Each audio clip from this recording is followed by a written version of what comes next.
Welcome, everyone, to the latest edition of the ZapSec Modernization Series. I'm James Camerata, Vice President of Infrastructure at ZapSec, and I'll be joined by Devender Singh, who's our Principal Cloud Architect. And today we're going to talk about some of the gaps and shortcomings in AWS landing zone design and control tower. So, Devender, whenever I'm talking with people about AWS landing zones, the conversation usually starts with how they're using Control Tower as if Control Tower is addressing all of their concerns right out of the box. Right, James. So Control Tower provides a very solid starting point, and I have nothing against it. It gives you managed guardrails, a basic OU structure, account provisioning capabilities. Yeah, so I mean, there are real capabilities to be sure, but there's a misconception. And what is that? So the misconception is that if you are running 200 plus AWS account with regulated workloads in it production grade, Control Tower typically leaves these four gaps in it, right? So if you just deploy the Control Tower and you just stop there, these are the typical gaps that we have seen in enterprises. That is, the default SCP architecture is flat. There is no hierarchy and other structure added to it. It's just flat. The network segmentation and architecture is also not properly segmented. There is no inspection, there is no centralized egress, and typical issues are there. Security aggregation is also not properly done, and the account, last but not the least, the account lifecycle management is not properly handled by way of playbooks, automation, and workflows around account deprovisioning. Okay, so let's get into this in a little bit more detail, starting with number one, which is SCP architecture. So what's the problem with how Control Tower handles it?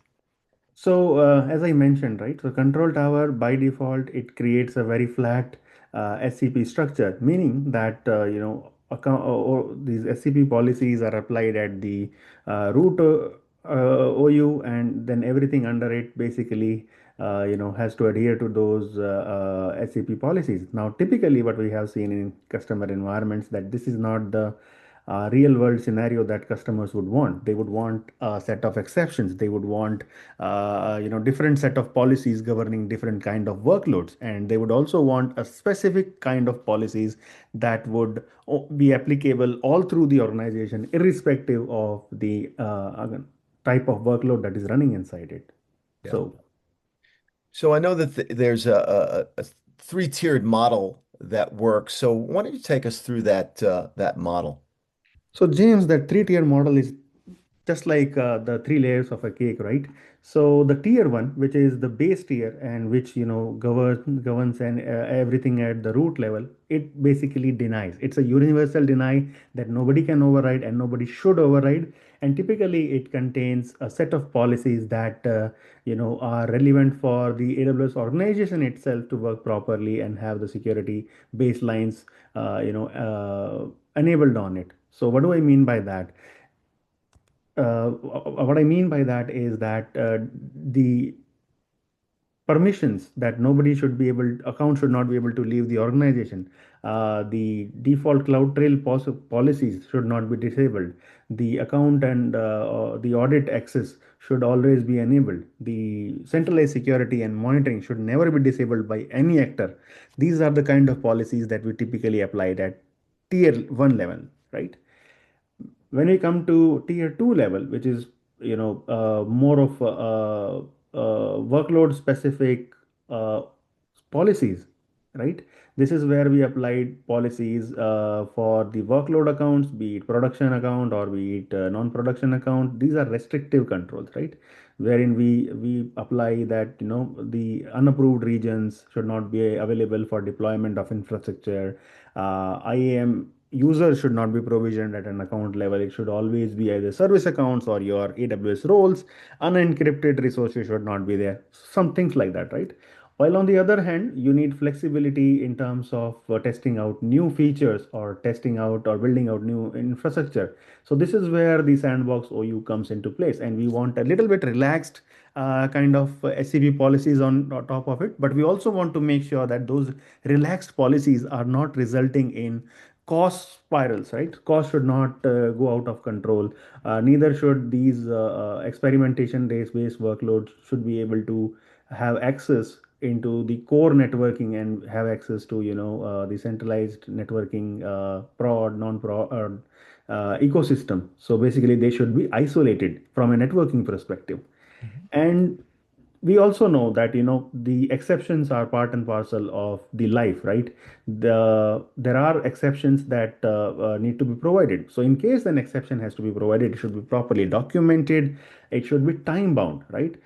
So it's not be a forever exception. So whenever that exception expires, the default deny policies coming from the root level, they should basically kick in. And any access that is provided or any exception that is provided, that should be fully auditable using CloudTrail logs and the documentation. So the key design principle, if I have to say, is basically deny everything at the root level, right? Broadest deny, and then ease the controls, loosen the controls at lower level as and when needed.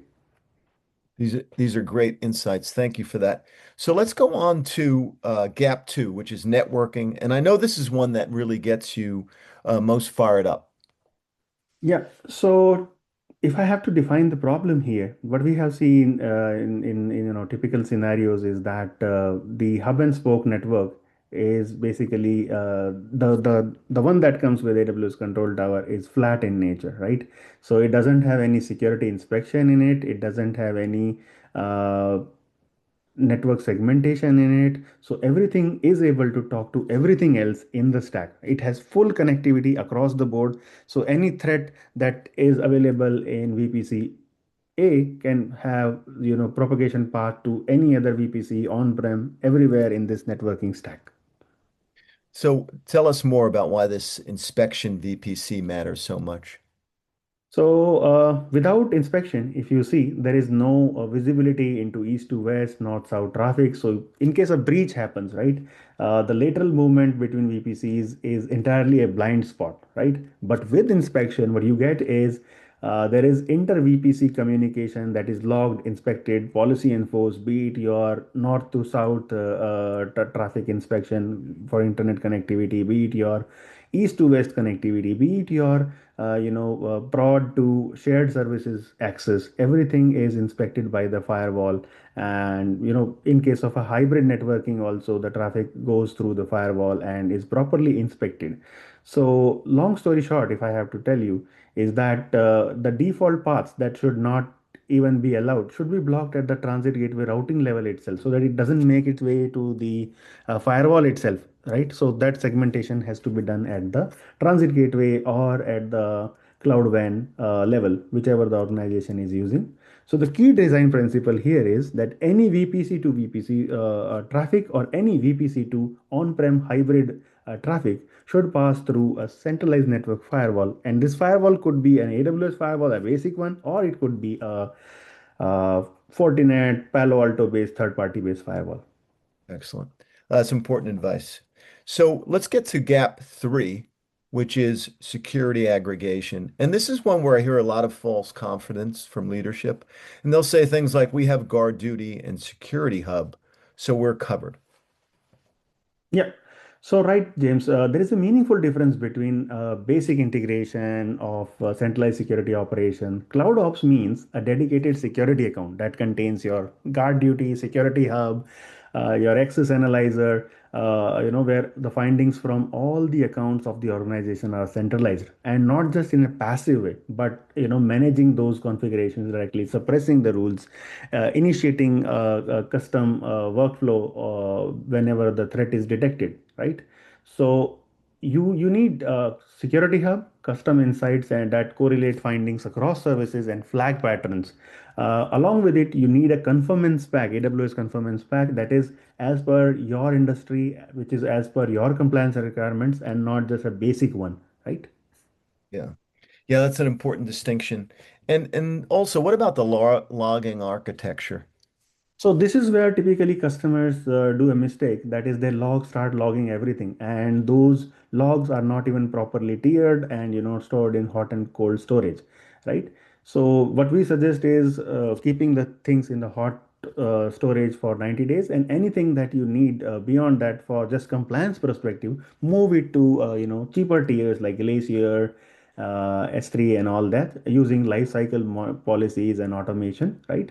Because without this, what we have typically seen is that the cost starts overrunning without this combination of hot and cold storage by 20-30% every quarter. Yeah, that I mean that cost control is so essential and sometimes overlooked. So gap four now is account lifecycle, and this is one that surprises many people. And in fact, James, it is one of my favorite as well because if you see account factory that comes with control tower, it basically creates accounts for you, but there is no workflow for decommissioning the accounts. And this is where a lot of problem happens because an orphaned account has a lot of stale credentials, unpatched instances, which nobody is monitoring, right? And it is still integrated with your network backbone, which you want to basically remove those attachments, right? So these are a perfect ground for any attacker who wants to compromise a stale credentials, because then he has an unlimited time to explore this, and because no alert is getting fired and no human is watching. So this is why decommissioning pipeline, I would say, is even more important than a provisioning pipeline, and it should also have the same rigor and equally auditable, I would say. Yes. So you've taken us through each of the four gaps, and so let's just bring it together. So basically, you've talked about the the gaps and how they can be discovered one incident at a time. For example, an audit finding, a breach, or a compliance failure. So, what's the alternative to that?